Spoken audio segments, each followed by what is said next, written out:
Well, this night has been a night of a lot of inspiration and surprise, of course. But it's a very special night. I count with the presence of my parents. I can see her over there. Hi, Mom. Hi, Dad. Now, my parents are probably mostly responsible for the reason of how I came to stand on the stage today. And one of the most important reasons are all of the values that they taught me. And one of the most important ones, or the most important one, is to dream big. Indeed, my parents taught me that I have to dream big, reach for the stars. For me, dreaming big was never about going abroad and becoming an architect, getting a job, and being successful outside. For me, dreaming big was all about going outside, learning as much as I could, then bringing that with me back to my island and implementing it here for myself, for my family, and for you, my people. So, what does this mean, dreaming big? We talk about one happy island, right? You know the slogan, one happy island. And I think we all know what it is about. People have questioned it, have said, put a question mark around it. But I think that after tonight, after seeing this magnificent show put on by Data Panic, by Maybelline Squire, I think we can all agree that we are one happy and one great island. And it's not only about, and because we know what happiness is about, it's about more than just a marketeer's idea about what happiness should be and a mission statement. It's really about family.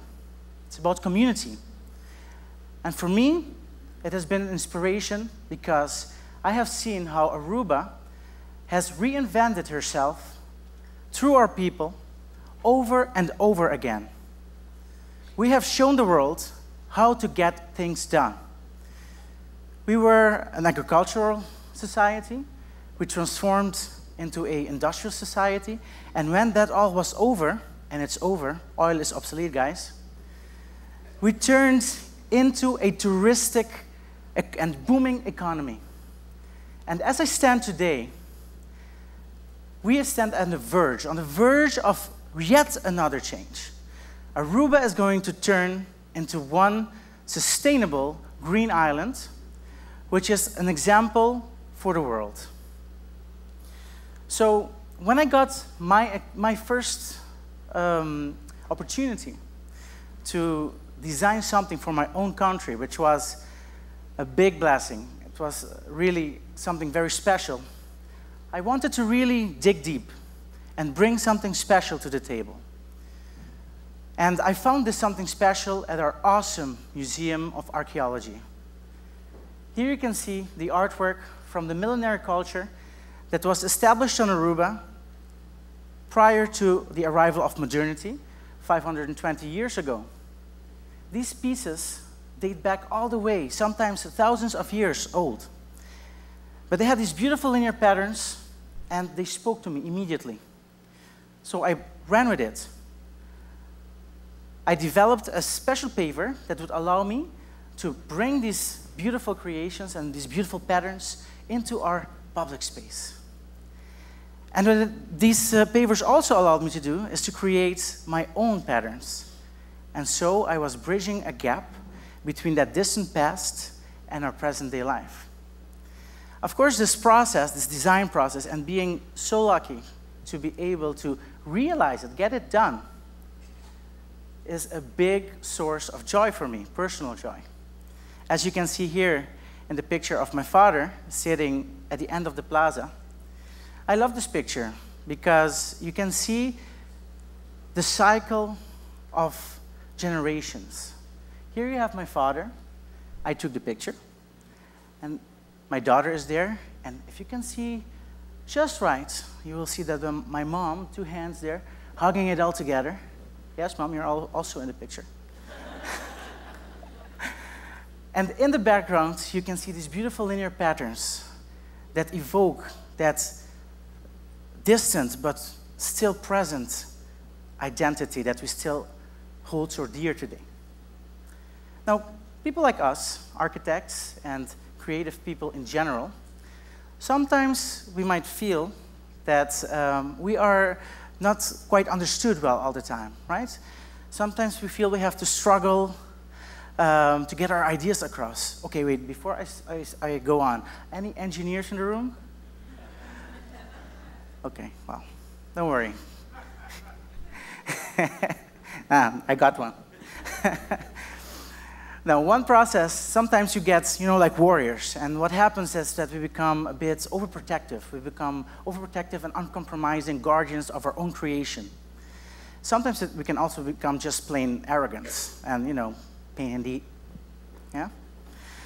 But one project that really taught me how to level that out is St. Martin Street in St. Nicholas. As a group, we were working together with the public department, a lot of designers, and we were determined to bring all of the innovations into our neighborhoods. Public lighting, green on the streets, cars parked just right, walking areas, seating areas. So when we got our hands on St. Martin Street, it was easy. We went, we designed, beautiful, and we were happy. We were content. And we thought, okay, let's go to the community, right, and show them what we had done for them. So what do you think happened on the first night when we presented our plan? As I was going through the slides, I could see the crowd becoming restless. With each coming slide, they were becoming louder. And at the end, when I was almost not wanting to say, any questions? All hell broke loose. Oh, did I just say that? Sorry. All of it broke loose. I was flabbergasted. What had happened? We had worked so hard. This is so beautiful. Why were they so angry at us? The answer came after some reflection. Of course, it was in the way we were communicating. The community had understood our presentation as a top-down information session in which all the decisions had already been made. They felt left out.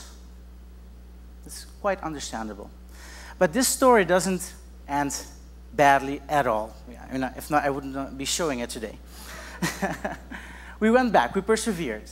We spoke to the community. They gave us a second chance, I have to say.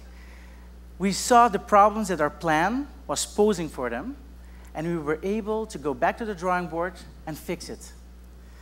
So we had another meeting, and of course this went very well. And up to date, I find that the St. Martin Street project is one of the best collaborations between community and planners that I have ever experienced. Because the community spoke out and they gave us a chance to come back and to create a tailor-made project with our ideals that were fitting their lifestyles. This project that we're going to talk about is very important to me, it's very dear to my heart, because this is the other way around altogether. This is how a community taught me and our team how to design their dream environment. Juana Morto is a sleepy little town at the end of St. Nicholas. But we were sent there because something special was happening.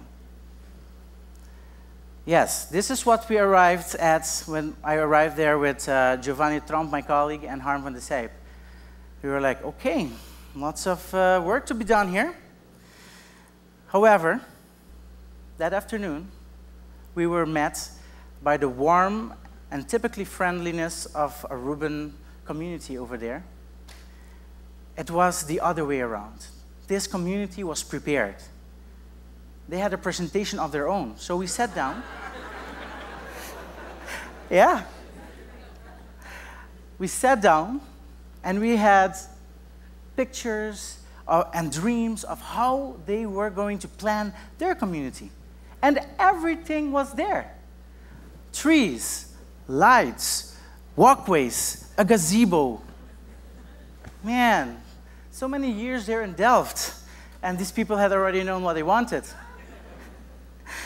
But this really set the tone at this, instantly for a beautiful teamwork in which we worked together in a nice process in which we discussed everything. Everything was up for discussion. The width of the front garden, where the trees would be planting, even the colors of the houses, which Stan Kiperi gave us a big hand. Thank you, Stan. So you can see it was a team effort, big and broad team effort. And it went on and it was a beautiful process. And even the queen, the then queen, Beatrix, chose to visit this body, which was like cherry on top of the cake, right? So last week, I went back to visit this community and 2 other neighborhoods, which we had done in the Juanamoto model, which I call it Juanamoto model because that's the best model I've seen so far. And you can see at the houses and at the streets how well kept they are, how clean they are. And you can see how at the houses and their front gardens, how they planted their little trees, how happy the people were because of how great the process was and what they had achieved with our help. Of course, today, I mean, at the beginning, this was supposed to be the end, the end slide. But I'm very inspired today. I really want to bring something else to the table. We spoke about TED being technology, entertainment, design, and then we added entertainment as education, very important. But today, I also want to add something else with the D. The thing my parents taught me, dreams. 1 year ago, I left my safety net of the government and started my own architecture firm, and I was chasing a dream. Back then, there was a process going on for selection of a competition project for the ring road around Oranjestad and part of the linear park at the Eagle Beach, which was the biggest infrastructure project that Aruba has ever seen. And guess what? 1 year later, we won. Dream.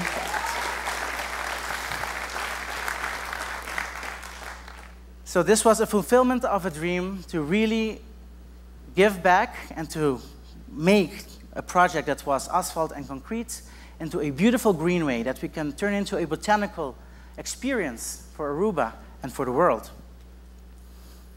I have 2 dreams left I want to share with you, because it's very important that we get nature back within our spaces, our public spaces, our houses. It's very important. Yes.